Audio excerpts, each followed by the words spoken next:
Well, I think it was a typical, first day of practice. I thought our players were eager. I thought you could feel the energy, but we have a lot of work to do. And it's been 105 days since Tennessee has played football. I think it showed a little bit.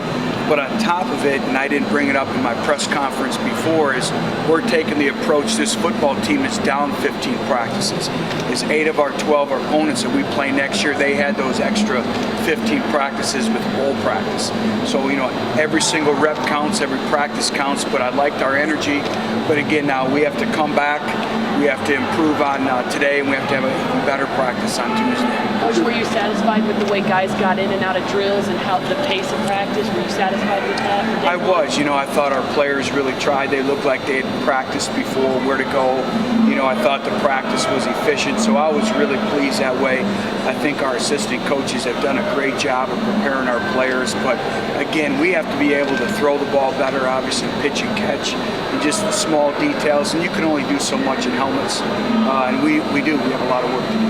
Coach, what may have stood out to you from a positive standpoint after just one day out there, and obviously not in pads?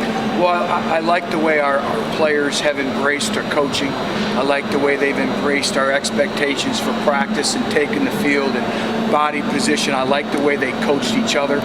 That's what I look at is, teams that have great leadership, they coach each other. They coach each other on every rep, and I saw that. And we can still work to improve that, but like the coming of the team, it's just, again, we have to improve our skill set in every possible element of their game. So it was your first chance to kind of see Peterman Worley in action, throwing the ball, just initial impressions of the two quarterbacks? Well, we have a lot of work to do, and everything in the throw game is rhythm and spacing and timing. And, this is the first time we've seen them throw the ball. And so I liked a lot of things that they did, but we were late a little bit in our progressions. And obviously everything will be accelerated when the pads come on. But again, they're students of the game. And, the big thing is it's not where you start, it's where you finish. Practice only one is a gauge, it's a barometer, it's where we're starting. And again, now is where we're going to find where each player, improves individually, and that's going to be key. And I'll know a little bit more each and every time we step off the practice field when I'm able to evaluate the film from practice. Butch, when you look at Brent Brewer and you looked at him in the skill sessions at linebacker now for one day's practice, does he kind of seem like a natural fit at something you want at that position, or is he still kind of getting the rust off on him, trying to learn? Well, I think he's work in progress. Just like everyone, like I said, it's been 105 days since we've played football. But you know what? He's bought in. He's done a great job. He's bringing leadership.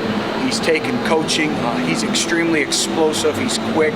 He's gotten stronger in the weight room. So I've been really pleased with his efforts. You mentioned he's explosive. Is that the reason you guys wanted to push him down there to get more speed in that? Exactly. This is a speed league, but also you have to be able to stop the run. And like I said, he's improved his strength levels, which is great. But again, he adds more athleticism to our defense as well. Hey, Butch, I noticed that none of the guys have their names on the helmets, but that's, like, I guess, an emphasis for you and your staff. Yeah, it's done on purpose, and we're a family, and we expect them to know everyone's names, and us as coaches need to know their names. So, we came out here, and a lot of times in coaching changes, you see the name on the front of the back of the helmets. We know our players, and that's been a standard and expectation in our program. Do you like to quiz your coaches with flashcards? Or we do. We take name tests just like our players take name tests, really? And that's big, and that's part of really getting to know our players. Who scores highest? That the players appreciate it, or they do. There's something about knowing an individual's name and it knows that you care. And if we're going to be a family, if we're going to be a team that's bonded by chemistry, that's important. Who scores the highest on the name test so far? Which one of your assistants is best? You know what? Probably you could come to probably take a guess, Mike Jake. So Coach Jake has done the best, but they've all done a pretty good job.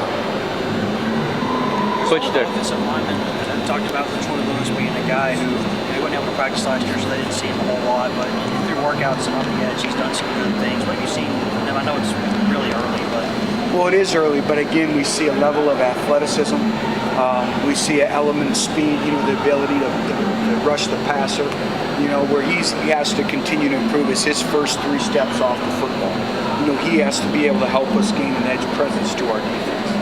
What do you want to see out of Dan McCullers during this spring? He was a guy that it looks like he slimmed down some. And how is he going to fit into your defense? Well, he's going to be critical, and the big thing is football endurance. You know, is the ability, can he stay in the game, you know, and endure 7, 8, 9 play drive, which we want, the way we want to perform in running to the football.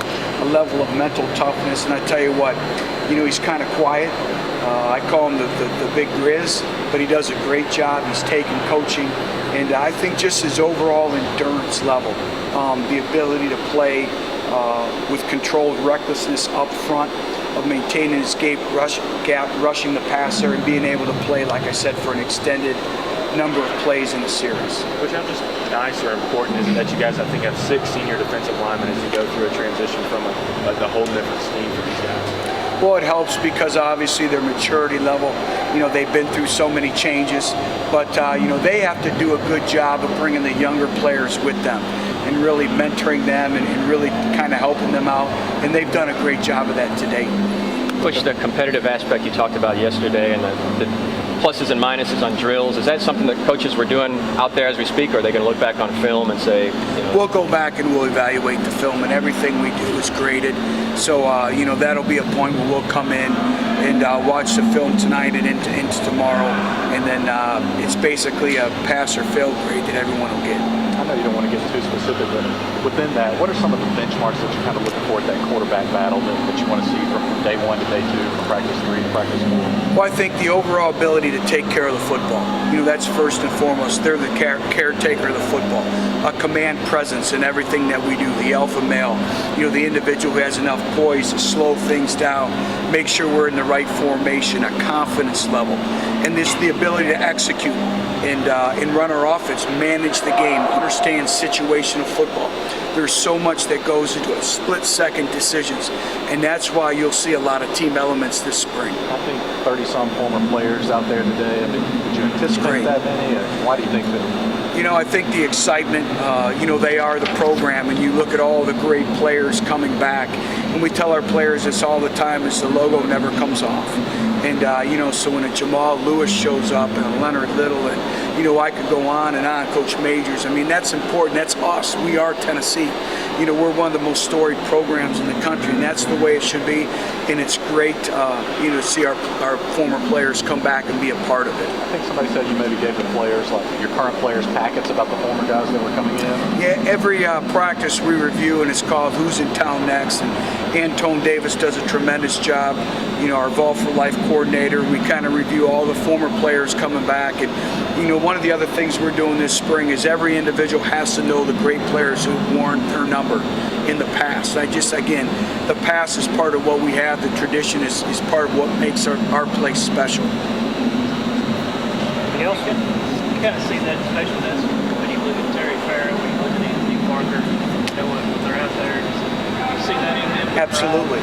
You know, it's a pride of who we are, but you know, they've gained tremendous respect by our players coming into this program and our coaches. They're great people, and you know, they bleed Tennessee, and that's the way it should be. They have affinity for this place, and it shows in their passion, in the way they lead our players, and the way they sell our football program.